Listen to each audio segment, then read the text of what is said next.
परमपिता परमात्मा सारी सृष्टि के रचनहार कुल मालिक कबीर देव कबीर साहेब अल्लाह अकबर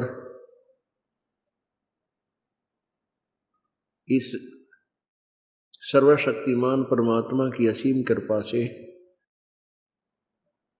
इस कलयुग के अंदर आप जी को ये सत्संग प्राप्त हुआ। कल के सत्संग में आपको बताया गया था कि पूरे विश्व में कोई भी सत्संगी नहीं है। सत्संगी का अर्थ होता है जो सद्ग्रंथों के आधार से साधना करते हैं और मर्यादा में रहते हैं, पूरे संत से उपदेश प्राप्त करके साधना करते हैं और सद्ग्रंथों के ज्ञान को ही सत्य मानकर आधारित होते हैं, वो सत्संगी होते हैं। और संत और सतगुरु वही होता है जो सद्ग्रंथों का ज्ञान ही भक्तों तक प्रचार करता है और उसको आदेश हो सत्संग करने का, कथा करने का और उपदेश देने का।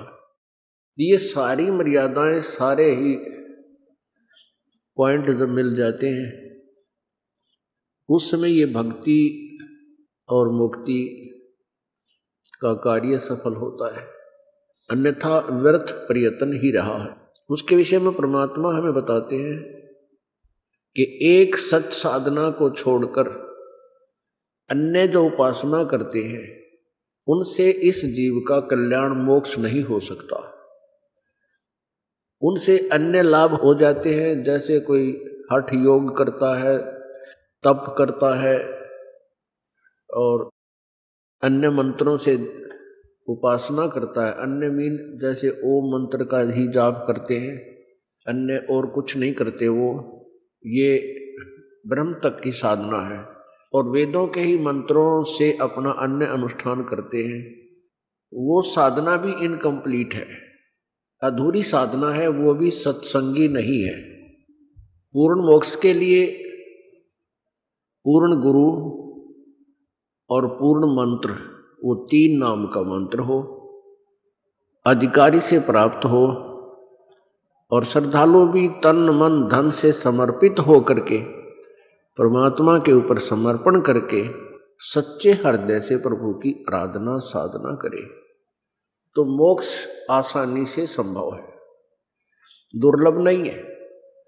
परमात्मा प्राप्ति, परमात्मा की भक्ति सबसे आसान कार्य है और ये कठिन इसलिए बना रहा कि हमें सत साधना का ज्ञान नहीं था।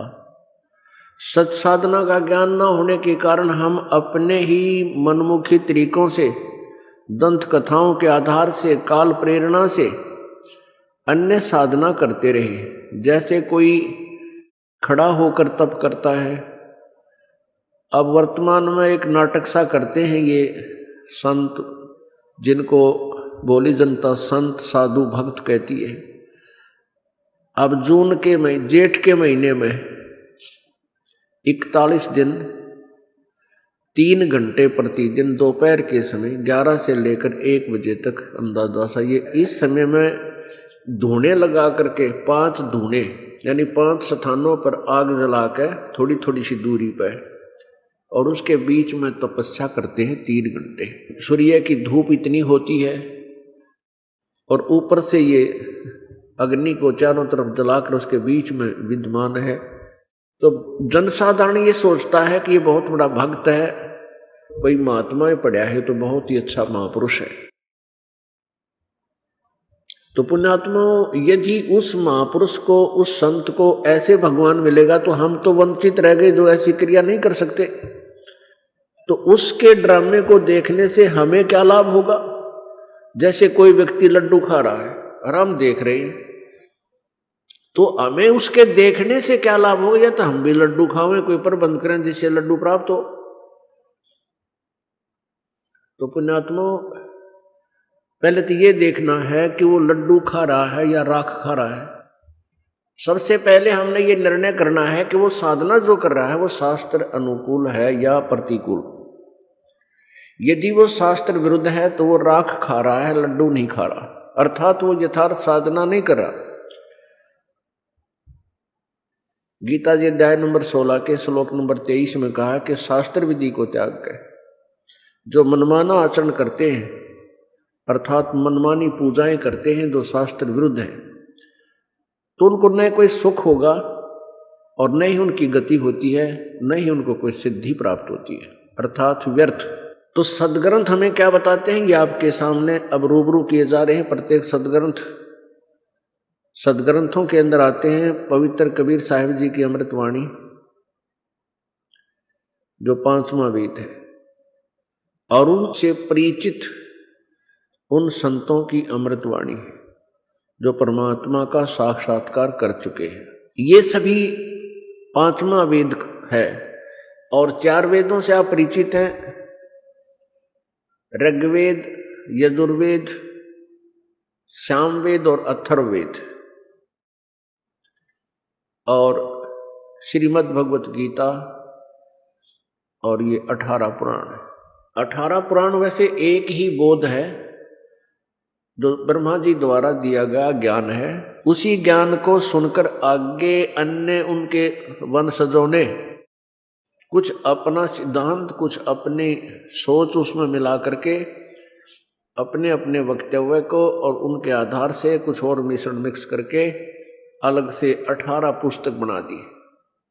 वैसे ये एक ही ज्ञान है, एक ही बोध कहलाता है। पुण्यात्माओं, परमात्मा पाना कठिन नहीं है, सबसे आसान काम भगवान प्राप्ति है। यदि हमारा वे ऑफ वर्शिप, हमारा पूजा का तरीका शास्त्र अनुकूल हो जावे, यानी प्रत्येक टर्म एंड कंडीशन पूरी हो, संत पूरा हो, उसको आदेश हो उपदेश देने का, उससे आपको उपदेश प्राप्त हो, मंत्र पूरा हो और फिर शिष्य भी पूरा हो, अर्थात सच्चे दिल से भक्ति करके आसानी से मोक्ष हो सकता है। और परमात्मा की भक्ति ऐसे नहीं होती जैसे वो जंगल वन में चले गए, घर त्याग गए, राज भी त्याग गए, ऐसे परमात्मा नहीं मिलता है। परमात्मा मिलने का तरीका तो बहुत ही आसान है और सदग्रंथों में प्रमाण है कि आप अपने दैनिक कार्य को करते करते परमात्मा को प्राप्त कर सकते हैं। यही उत्तम विधि है।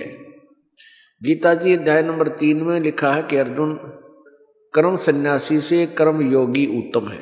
कर्म सन्यासी वो है जो काम छोड़कर जंगल में जा बैठा, वन में चला गया, हठ योग करता है, एक बार भिक्षा ले आया, फिर सारा दिन अपना जैसा भी उसको साधना प्राप्त हुई, किसी नकली गुरु से वो साधना कर रहा है, वो कर्म सन्यासी है। कर्म योगी वो होता है जो अपना घर में रहते हुए सर्व कार्य को करते हुए बुराइयों से दूर रहता हुआ अपनी भक्ति करता है, वो कर्म योगी कहलाता है। अब कर्म सन्यासी को श्रेष्ठ क्यों नहीं बताया, इसमें मुख्य कारण ये बताया है कि उसके अंदर अभिमान हुए बिना रह नहीं सकता। उसके अंदर अपने त्याग का या हठ योग आदि भक्ति का अभिमान बन जाता है और वो कभी ना कभी अवश्य मार खाएगा। जैसे कर्म सन्यासी थे चुनक ऋषि जी, कर्म सन्यासी से थे दुर्वासा जी, कर्म सन्यासी से थे सुखदेव जी, और कर्म योगी कौन थे? कर्म योगी थे राजा अम्बरीश जी, और कर्म योगी थे राजा जनक जी। अब इन कर्म सन्यासियों को इन कर्म योगियों के सामने आके नतमस्तक होना पड़ा, क्योंकि जैसे साधना राजा अम्बरीश भी वही कर रहा था और दुर्वासा भी वही साधना कर रहा था। दोनों ही काल की साधना कर रहे थे, लेकिन राजा अम्बरीश में अभिमान नहीं बना क्योंकि वो गृहस्थी था, बाल बच्चेदार था, और गृहस्थी और बाल बच्चेदार के कभी भी अभिमानी नहीं हो सकता। कोई अज्ञानी तो दूसरी बात है, क्योंकि उसको कोई ना कोई समस्या बनी रहती है। जैसे राजा था, राजपाट में कोई समस्या आई तो भगवान से याचना करना, डर के रहना, बच्चों का कोई ऊक चूक ना हो जाए, बच्चा का गड़बड़ ना हो जाए तो आधीनी रहना, ये स्वाभाविक गुण बन जाता है। और परमात्मा को आधीनी पसंद है, अभिमान नहीं। और कर्म सन्यासी में अपनी साधना और अपने कर्म का त्याग का अभिमान बट नेचुरल है, अवश्य होगा। तो इस प्रकार परमात्मा ने निर्णय दिया है कौन सी साधना कैसे करनी चाहिए। गीता जी अध्याय नंबर 4 के श्लोक नंबर 32 में कहा है कि जिन अनुष्ठानों का विवरण श्लोक नंबर 25 से लेकर 31 तक कहा है, ये वो साधना है जो प्रत्येक साधक अपनी साधना करता है। कोई देवताओं की पूजा करता है, कोई घोर व्रत रखता है, कोई अहिंसावादी है, कोई केवल स्वाध्याय करता है, पिताजी का पाठ करता है, कोई दूसरी पाठ करता है, वेदों के मंत्रों का जाप करते हैं। कहते हैं ये अपनी अपनी साधना को सभी पाप नाशक जानते हैं, लेकिन कौन से अनुष्ठान करने योग्य हैं और कौन से न करने योग्य हैं, उनके विषय में जानकारी सच्चिदानंद घन ब्रह्म की वाणी में है, विस्तार से कही गई। उस ज्ञान को गीता जी अध्याय नंबर 4 के श्लोक नंबर 34 में कहा कि उस सच्चिदानंद घन की वाणी अर्थात 5वें वेद को, तत्व ज्ञान को किसी तत्वदर्शी संतों के पास जाकर समझ और उनको दंडवत प्रणाम कर आधीनी से विनम्र होकर प्रसन्न कर, फिर वो तत्वदर्शी संत तुम्हें वो ज्ञान बताओगे। फिर ऐसे कर, उससे तेरा पूर्ण मोक्ष होगा। तो उस सच्चिदानंद घन की वाणी में कौन सी साधनाएं करने को कहा है, कौन सी ना करने को कहा है। सच्चिदानंद घन परमेश्वर ब्रह्म की वाणी में यानी कबीर वाणी में, कबीर परमेश्वर जी ने अपना ज्ञान आदरणीय गरीबदास साहिब जी के अंतःकरण में फीड कर दिया था। वही अमृतवाणी, परमात्मा का अमृत ज्ञान आदरणीय गरीबदास साहिब जी ने बोला और वो लिपिबद्ध किया गया। क्या बताते हैं, पांडे वेद पढ़े क्या होई, घट अंदर की खबर न जाने, ये दौरा लूटे तो ही। परमात्मा समझाना चाहते हैं कि हे पांडे, पांडे कौन होते थे, ये गुरु लोग होते थे हिंदू धर्म के। इनको समझाने की चेष्टा की थी कि तुम जो साधना कर रहे हो ये शास्त्र विरुद्ध है। पांडे वेद पढ़े क्या होई, घट अंदर की खबर न जाने, दौरा लुटे तो ही। एक कै गुदरी एक कै धागा, 5 तत् रंग भीना बागा, हाड चाम का सकल पसारा, सब गट एक कै बोलन हारा। भ्रम भेद भूलो मत को, सब गट एक कै गुद डालो हूँ। भग द्वारा सब आवे जाही, ऊंच नीच कहाँ भिन्न बताई। उधर बीच कहाँ पोथी पाना, सालिग सिला नहीं अस्थाना। ना था पांडे कंद जनेऊ, बहुविध भूले बाट बटेऊ। दर्पण धोती तिलक ना होता, उर्दमुखी भौजल में गोता। ता नेम आचार नहीं था भाई, ताते समझ शब्द लौलाई। गीता गायत्री ना होती और कागज कलम न पत्रा पोथी। निसंदेह देव नहीं दूजा, ना जा पत्थर पानी पूजा। कंठी माला न मृग छाला, ना चंदन के छापे। और पत्थर पूजे पद नहीं सूझे, पूर्ण ब्रह्म न लापे। अब क्या बताना चाहते हैं परमात्मा कि हे पांडे अर्थात इन बोली आत्माओं को भ्रमित किए हुए गुरुदेव, आज तो ब्राह्मण बन गया कंधे पर जनेऊ डाल के। माँ के पेट में से जब आए हैं, चाहे तुम जिसको शूद्र कहते हो और अपने आप को ब्राह्मण कहते हो, सभी एक ही सतीथि में बाहर आए हैं और माँ के गर्भ में सबके ऊपर जेर लिपटी हुई थी। यदि ऐसे कोई मलिन व्यक्ति नजर आता है तो उसको तुम शूद्र कहते हो, तो माँ के पेट में तो सभी शूद्र ही थे। बाहर आकर सभी स्वच्छ हुए, फिर तुम दूसरों को शूद्र किस आधार पर कहते हो? परमात्मा कहते हैं भाई ऊंच नीच इस विध है लोई, और कर्म कुकर्म कहावत दोई। सुक्रम और कुकर्म चाहे किसी भी उच्च जाति का है, स्वर्ण जाति का, और चाहे कोई निम्न जाति का है, यदि वो परमात्मा की साधना शास्त्र अनुकूल करते हैं, बुराइयों से दूर हैं, तो वो ऊंच है, वो निम्न नहीं है। और जो शराब पीते हैं, मांस खाते हैं, तम्बाकू पीते हैं, चोरी करते हैं, जारी करते हैं, लूटते हैं, मिलावट करते हैं, कहते हैं वो नीच है। वो चाहे किसी भी मजहब जाति या किसी भी समुदाय से संबंध रखते हैं। ऊंच नीच इस विध है लोई, ये कर्म सुक्रम कुक्रम कहावत दोई। अच्छे काम करने वाला ऊंच है चाहे किसी वर्ण में है, और बुरे काम करने वाला नीच है चाहे वो किसी वर्ण का है। ते शूद्र ब्राह्मणी जाया बाई, और तुमरा सुदर शरीरम, बाहर आन के भय ब्रह्मचारी नाते बहुदल नीरम। ब्राह्मणी के पेट से भी शूद्र ही उत्पन्न हुआ था, क्योंकि शूद्र उसी को कहते हो जो शरण फड़ रहता हो, मलिन हो। पहले कर्माधार से ही हमने इनको अलग से, एक ही मानव जाति 4 विभागों में बटी।